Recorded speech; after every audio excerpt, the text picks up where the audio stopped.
इस वक्त की पाक आर्मी चीफ के खिलाफ बगावत की खबर, आसिम मुनीर के खिलाफ पाक सेना में बगावत। आशीष, बड़ी खबर इस वक्त की। और ये बहुत बड़ी खबर है अनुपम, चूंकि आसिम मुनीर के खिलाफ पाकिस्तानी सेना में बगावत की सुगबुगाहट की बात हम शाम से ही कर रहे थे। जब ये सब कुछ शुरू हुआ उस वक्त से इस बारे में चर्चा हो रही थी। डिफेंस एक्सपर्ट जो हमारे साथ जुड़े थे उनका भी यही कहना था कि पाकिस्तान की ये कौन सी सेना है जो भारत में हमला करने की कोशिश कर रही है, क्योंकि एक बहुत बड़ा तबका तो आसिम मुनीर के खिलाफ खड़ा है। और आसिम मुनीर जो लगातार भारत के खिलाफ जहर उगलते रहे थे और एक बहुत ही छुटभैया नेता की तरह जो उन्होंने बातें कही थी कि हिंदू और मुस्लिम और तमाम तरह की बातें, उसके बाद से पाकिस्तान की सेना में ही उनके खिलाफ बहुत बड़ी बगावत देखने को मिल रही थी। क्योंकि पाकिस्तान में बहुत सारे जो लोग हैं वो इस धर्म की या इस जो आसिम मुनीर ने बात कही थी, इन सब धर्म और जाति के पैरामीटर से बहुत ऊपर थे। और ये तो एक नाराजगी का वजह, एक कारण बना ही अनुपम। लेकिन एक और बड़ी वजह वो ये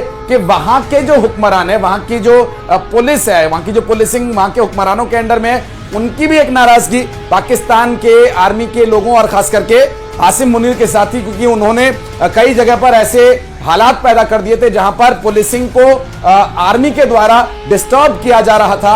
एक दायरा होता है, एक वो दायरा तोड़ने की कोशिश की गई थी और आसिम मुनीर के खिलाफ ये तो होना ही था। और ये इतनी जल्दी हो जाएगा शायद आसिम मुनीर को भी ये भरोसा नहीं रहा होगा। लेकिन अब ये देखिए, ये वो तस्वीरें हैं अनुपम जिसका आप जिक्र कर रहे थे कि बगावत की स्थिति जो उत्पन्न हुई है, ये पाकिस्तान में इमरान खान के समर्थकों के द्वारा अब सड़कों पर उतर करके नारेबाजी की जा रही है कि क्यों पंगा ले रहे हो, क्यों भारत के साथ उलझ रहे हो। ये इमरान खान के वही समर्थक हैं, जो वो इमरान खान जिन्होंने भारत के विंग कमांडर अभिनंदन को वापस करने के लिए कहा था, खुदा का वास्ता अभिनंदन को वापस कर दें। और वहां पाकिस्तान की संसद में कितने ही सांसदों की टांगे कांप गई थी, खड़े भी नहीं हो पा रहे थे।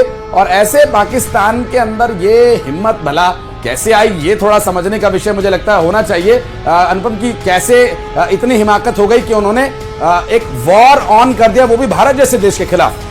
देखिए, सबसे बड़ी बात यहाँ पर ये कि सबसे बड़ी चीज़ ये कि जब आप किसी भी पॉलिटिकल सिस्टम में काम कर रहे हैं तो सरकार कोई भी हो, आपको कहीं ना कहीं अपनी आवाम को एक मैसेज देना पड़ता है। और कश्मीर का मसला आप जानते हैं कि बहुत पहले से लगातार एक ऐसा मसला चला है जो दोनों मुल्कों के बीच में बहुत अदावत का मसला रहा है। और ऐसे में चाहे शहबाज शरीफ की बात हो या पाकिस्तानी सेना की बात हो, क्योंकि हर कोई इस बात को जानता है कि पाकिस्तान जो है वो आतंकवाद को पालता और पोसता रहा है, या आतंकवाद की जो जड़ें हैं वो पाकिस्तान से ही निकल करके आगे बढ़ती हैं। जी बिल्कुल।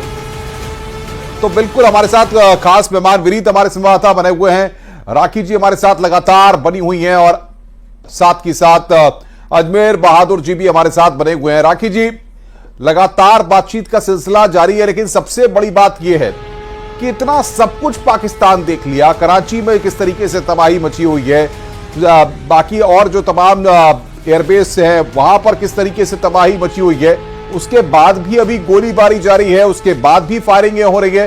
क्या लगता है पाकिस्तान अब चाहता क्या है? क्या आप मेरी आवाज सुन पा रहे हैं? जी जी बोलिए। मैं ये कहना चाहूंगी, जो अभी आप लोगों ने खबर दी है, ये जो गोलीबारी अभी वहाँ पर चल रही है, मुझे लगता है अब ये एक गृह युद्ध के भी कारण है।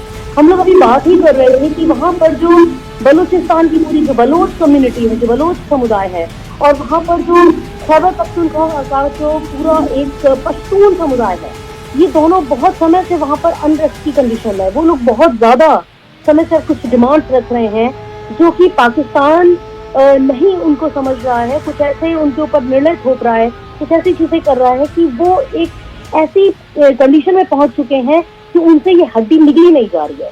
तो मुझे लगता है कि अब ये जो गृह युद्ध की सिचुएशन बनने वाली है, इस समय ये दोनों समुदाय, पश्तून समुदाय भी और जो हमारा बलोच समुदाय है, हो सकता है इन परिस्थितियों का फायदा उठाते हुए जो अपनी मांगे हैं उनके लिए यहाँ पर ही वो कुछ ऐसा कर दें कि जिस प्रकार बांग्लादेश का उदय हुआ था, उसी प्रकार से दो नए और देशों का उदय होकर हमारे विश्व का भूगोल बदल जाए, जो मुझे दिख रहा है। और ऐसा होने की बहुत बड़ी संभावना निश्चित रूप से। राखी जी, चूंकि ये बात तो जाहिर है, मैं अजमेर बहादुर जी से एक बात और समझना चाहूंगा।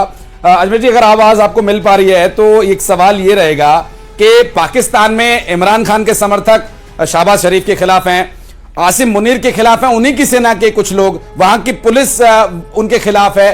बीएलए ने मार मार के पाकिस्तानी सेना की कमर तोड़ रखी है, इतना सब कुछ वहां चल रहा है, पानी वहां नहीं है, खाने को दाना नहीं है, और ये पाकिस्तान भारत के खिलाफ युद्ध छेड़ रहा है। क्या बिल्कुल सुसाइडल स्थिति में पहुंच गया क्या पाकिस्तान?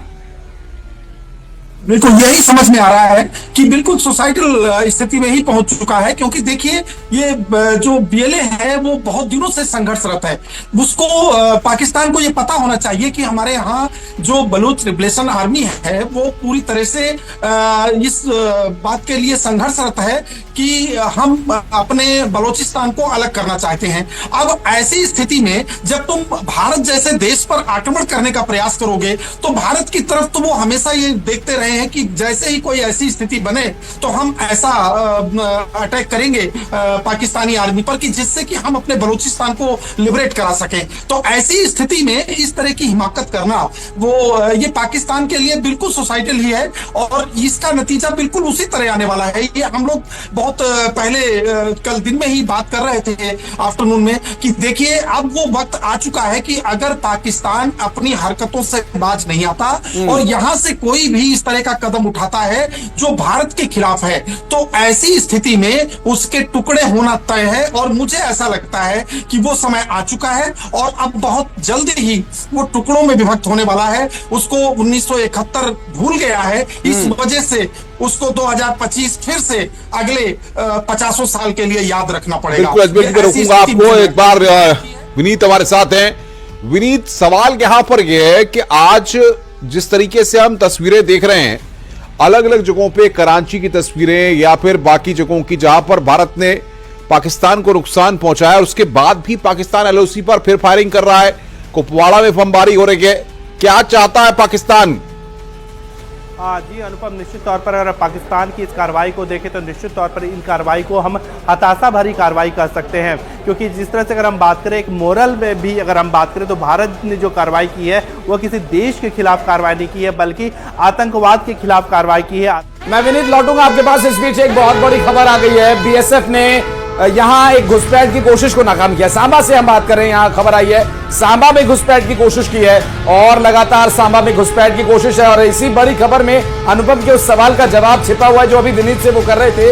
हालांकि इस बीच एक बड़ा अपडेट ये आ गया कि सांबा में ये घुसपैठ की कोशिश नाकाम की गई। अनुपम, जिसका अभी आप जिक्र कर रहे थे कि ऐसा क्यों किया जा रहा है, आप ये देखिए ये जाहिर हो गया है, ये घुसपैठ की कोशिश हो रही है। पाकिस्तान जो प्रत्यक्ष रूप से ये युद्ध लड़ने की औकात में नहीं है, तो ये पाकिस्तान के द्वारा वहां के रेंजर्स के द्वारा गोलीबारी करके कमिंग फायर दे करके, कवर फायर दे करके वहां से अपने जो उनकी सेना में आतंकवाद की ट्रेनिंग लेकर के जो लोग हैं उनको 2-4 किलो बस्ता और बम बारूद दे करके भारत में भेजा जा रहा है कि जाइए आम नागरिकों के बीच जाकर हमला कीजिए, जो तैयार नहीं है हमला झेलने के लिए या बदला या फिर उसके बदले की कार्रवाई करने के लिए। क्योंकि पाकिस्तान के लोग और नागरिक भारत के खिलाफ तो, भारत की सेना के खिलाफ तो टिक नहीं पाएंगे, तो अब जाइए आम लोगों के बीच। और सांबा में यही कोशिश की गई, इसे नाकाम कर दिया गया है। बीएसएफ के घुसपैठ की कोशिश नाकाम करने का सीधा सा मतलब है जो वहां से कॉकरोच घुसने की कोशिश कर रहे थे उस पर पेस्टिसाइड छिड़क दिया गया है। कॉकरोच की टांग अब आसमान की तरफ उठ गई है और वो तड़प तड़प कर वहां दम तोड़ चुका है।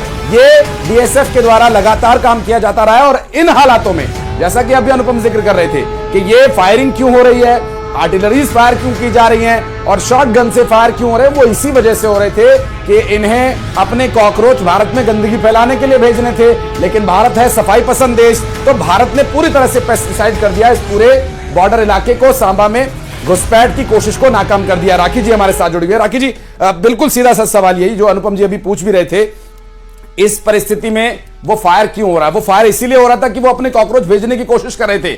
अब सब कुछ उनके पास खत्म हो चुका है, अब यही एक तरीका बचा है कि ठीक है वही 2-4 जो उनकी नाजायज औलादे हैं उन्हें 2-4 किलो बम बारूद दे करके भेज दो और जाओ बोल दो कि रिहायशी इलाकों में जाकर के आप सुसाइड कर लो। अब यही बचा पाकिस्तान के पास। सेना हार चुकी है, हुक्मरान घुटने टेक चुके हैं, वहां के लोग परेशान है, सड़कों पर उतर आए और वो कह रहे क्यों पंगा ले रहे हो? मुझे लगता है पाकिस्तान के पास अब सिर्फ एक विकल्प बचा है कि वो खुद संघर्ष विराम की घोषणा करे, क्योंकि उसने शुरुआत करी है तो भारत तो नहीं रुकेगा। पाकिस्तान के पास सिर्फ और एक ही रास्ता है कि वो खुद से संघर्ष विराम की घोषणा करे और अंतर्राष्ट्रीय समुदाय में जाकर इसके लिए कहे, प्रस्ताव खुद से कहे कि वो वार्ता के लिए तैयार है। यही एक उपचार है।